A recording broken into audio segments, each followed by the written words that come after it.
puppet on a string. Trump has announced that he will hold a summit with Muslim leaders in Saudi Arabia to present his Mideast vision. Administration officials said that the summit will give Trump a stage to outline his regional strategy and define the contours of U.S. engagement in the Middle East when hosted by MBS, the Crown Prince of Saudi Arabia. That is all untrue. Every bit of what Trump will be promoting has been at the behest of MBS of Saudi Arabia. It's not Trump's outline. It's MBS's.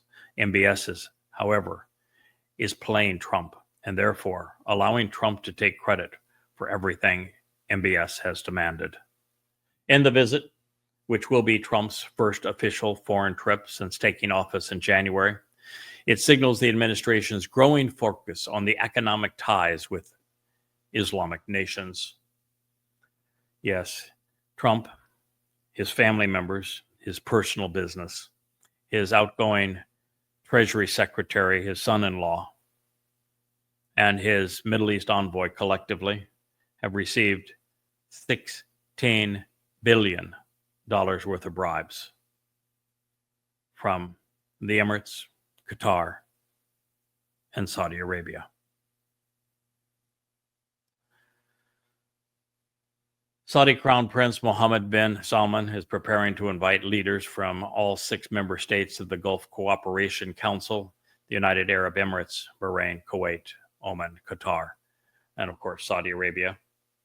Trump is scheduled to arrive in Saudi Arabia on May 13 for bilateral meetings, with the summit set for the morning of May 14th. At this stage, no other Arab leaders are expected to attend, but that subsequently changed.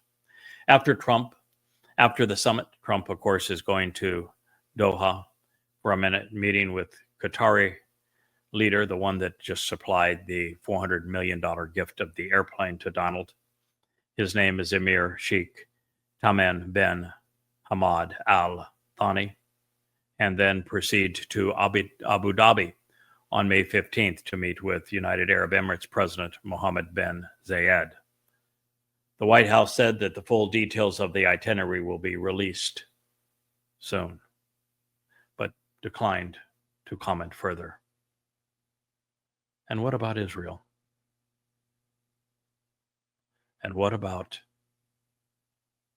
Israel?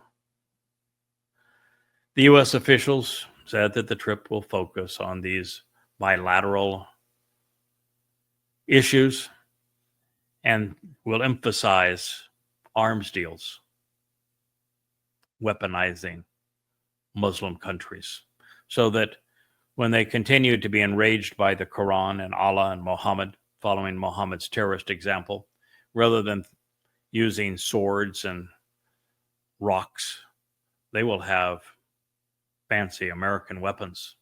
Much easier to kill Jews that way. And of course, Trump is also providing nuclear capability for Saudi Arabia, as well as artificial intelligence for Saudi Arabia. On Friday, the U.S. State Department announced approval of a $3.5 billion sale of medium-range air-to-air missiles, so that, of course, Israel can't defend itself.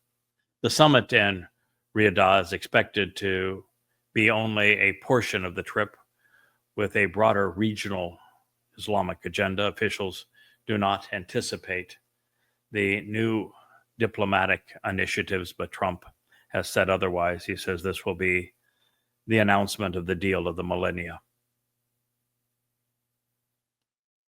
Trump, of course, is not expected and has defiantly said he's not visiting Israel. He's not even talking to Netanyahu. The visit comes as Washington continues efforts to revive negotiations on a potential nuclear agreement with Iran, which has zero chance of success. I will share why that is so.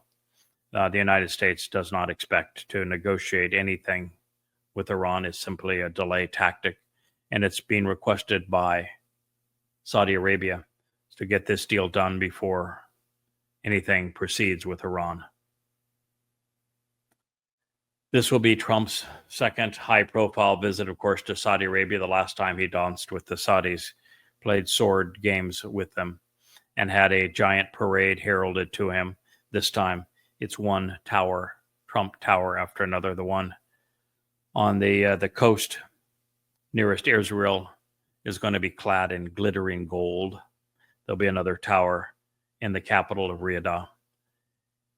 They know how to get Trump's attention, put his name on tall towers.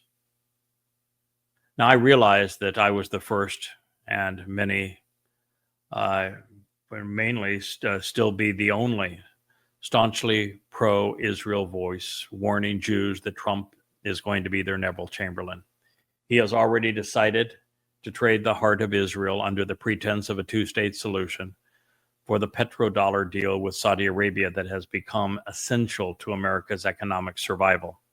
I've also stated and can confirm that Trump opposed Israel's desire to safeguard its very existence by destroying Iran's nuclear facilities, because he was ordered to do so as a contingency of the Saudi continuing petrodollar support. The reason for the petrodollar support is because Donald Trump has destroyed America's credibility in international trade with all of the shenanigans of his first 100 days, and then again with his absurd tariffs. And reserve currency status means that you have to be the most reliable partner in international trade with all major trading partners. And Trump has gone to economic war with the manufacturing engine of the world, China. And he's gone to war economically with sanctions against the world's second most powerful nation, Russia. And as a result of these things, there's no confidence in the dollar. And with no confidence in the dollar, it can't be used as a international reserve currency. But if it's not used as an international reserve currency, there's no funding the U.S. deficit, because it requires quantitative easing and the illusion of money that is only possible for the nation that has reserve currency status. So with that being eroded, the only hope of prolonging the illusion of solvency for the $40 trillion U.S. debt is for the United States to lock in the petrodollar status with Saudi Arabia. And for that to happen, MBS has Donald Trump on a string. And he's playing it for all it's worth. And then having all manner of bribes paid by Qatar, that is Israel's actual most deadly foe, far worse than Iran. Now, I do not make these claims because I'm opposed to Trump and that I saw him as vastly superior to the progressive libertard cackles. However, I know what the prophets foretold, and they made it clear that it would be the United States that would do this to Israel, thinning Israel at the waist by the Shabuah harvest on May 22nd, 2026. And everything Trump has said and done over the past 100 days serves as proof that I was right. Trump is giving lip service to Israel and letting out the leash relative to Gaza and weapons, all to earn the trust he will betray. Netanyahu already knows this to be true, but knows that he will make it worse by speaking out against Trump. And deep down, the Israeli Prime Minister craves normalization with Saudi Arabia because he remains ignorant of Islam. And we know this because he's at war with Hamas. And he doesn't know that by fighting a religious foe, that he only makes it worse with bullets and bombs. Ignorant of Islam, this is the consequence that Israel is facing. Therefore, it is MBS that holds Donald Trump's strings.